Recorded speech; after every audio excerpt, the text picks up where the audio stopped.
Hi everyone, and welcome to another edition or episode of my trading journal. So this journal is for my Forex Funds evaluation challenge. This is the first one. So this is like the fifth video I have done. This is the fifth journal video. This is the third week. I began this week. This week has been rough. I think yesterday I had this loss here, brought me down to 100k 294, and I had a rough day today, so I didn't really make any profit, but I did not take any loss. So overall, no violations detected. Profits 301. 10 trading days passed. Number of days elapsed 16, so remaining like 14 days or so. And then total trades 32. So we'll be jumping to my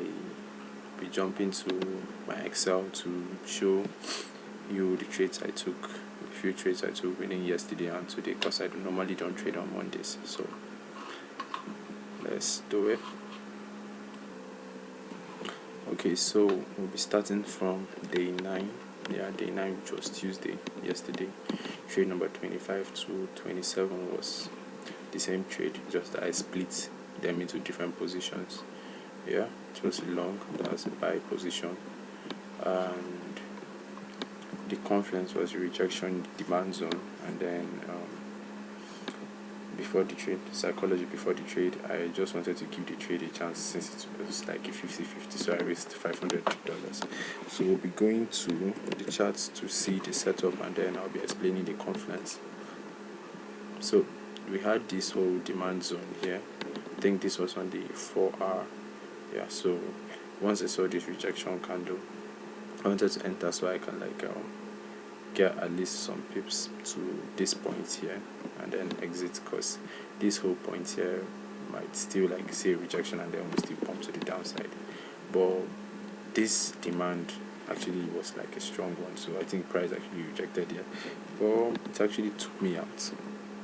At this point it took me out and then went back. So it was a loss, but it happens most times, so it's like a normal thing. So just have to keep your head high and then wait for the next opportunity. So we're going to look at the whole psychology. So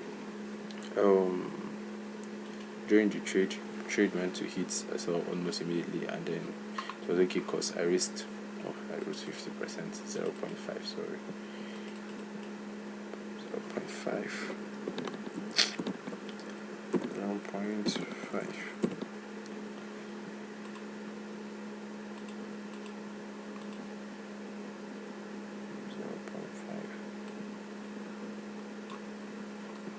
Okay, so that's all. And the next 3 trades, that's this one down to trade number 27, was the same one. So I ended yesterday with a loss around $419 or so. Then today, which was day number 10, trade number 10, Wednesday, I had a setup on USD JPY. So it was like a sell. It was a sell position. But at first I really wanted to risk just $200, because that was the only thing remaining. That was what I was willing to risk on the trade, because I don't normally trade USD JPY, so I don't really understand it, and I don't like going into what I don't understand without caution. So I risked $200 at first, because the doji candle had not completely formed yet.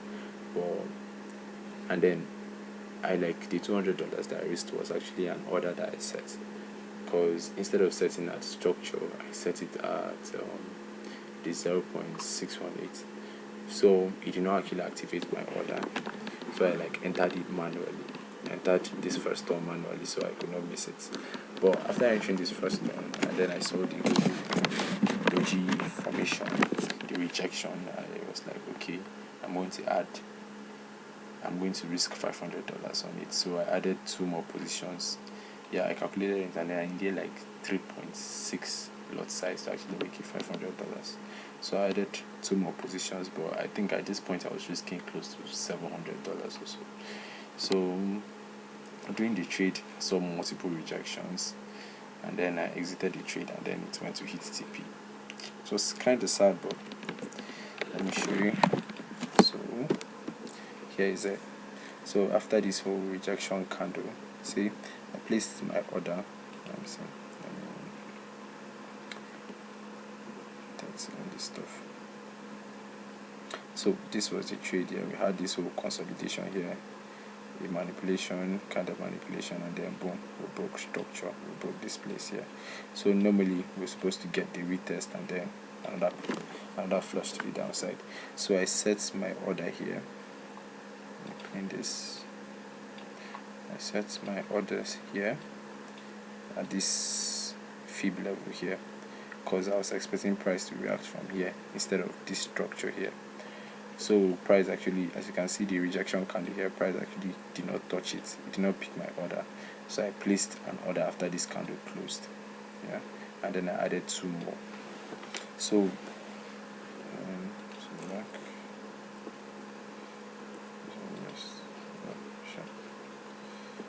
Yep. So let's go back.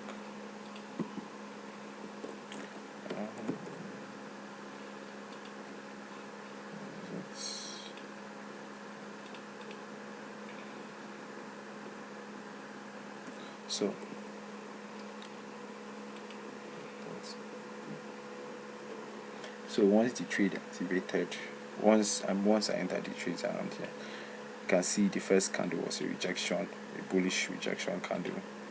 The second one too, a bullish rejection candle, and then the third one was kind of like a rejection but then bearish. So I exited on this candle here. Once it came into small profits, I exited, so I will not end up in losses, entire losses, because I was kind of like scared for it to go and hit TP, because I was risking around $700, and then deep down I wasn't comfortable with it.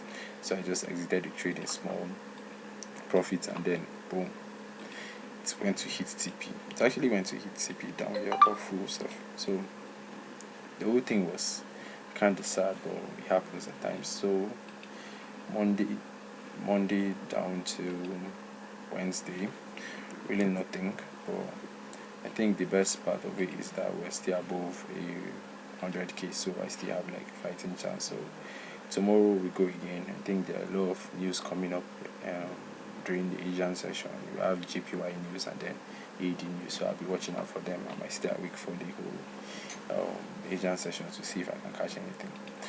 So that's that, and then there are like some lessons to be learned. So trade number 25, 26, and 27, which is GBP USD, they lost 419. Yeah, most times price likes to manipulate, so just chill a bit. So once I entered the trade, price went to manipulate that week and then came back into the trade. I think today it actually went to hit the take profit. Then USD JPY, always let trades run as far as you have a stop loss. Yes, trades run as far as you have a stop loss. So this being that, just to exercise patience, and then once I think why I did not allow this one to run and hit my stop loss was because I was risking more than what I was willing to risk at that moment. So it's just it. I really did not trust the trade. So I think for this journal video, that's all. Please, if you have any observations or anything you want to chip in, you can leave it in the comment sections, and then I'll reply. And then don't forget to like and subscribe. Thank you very much.